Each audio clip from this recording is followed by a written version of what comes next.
Okay, so let me tell you this with 3 days to go.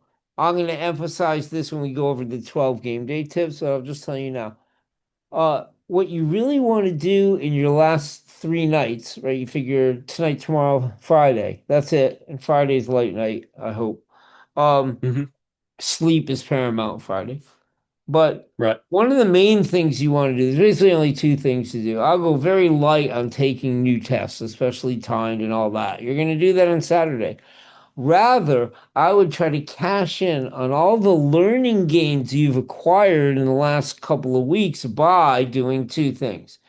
Going over again the tests that we've gone over in class, and it can literally be like somewhere in the book, flipping page. I remember that one. I remember that one. Oh shit, I don't remember that one. Oh yeah, now I remember that one. Do you know what I mean? Kind of, and like so that you can, in good faith, go in on Saturday and say, "Show me any problem that was in the book, in the blue book, or Khan Academy that I've gotten wrong. I'm not getting it wrong right now." Do you know what I Right. mean? And that also gives you a manageable goal because you can people go into panic mode before it's just like I gotta do like four more modules. Wait, no, three in reading, two in math. No, wait, and then blah. No, you really don't.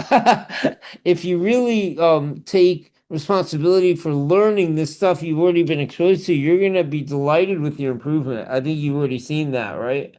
Hmm. Okay, so let's jump in and do a full module.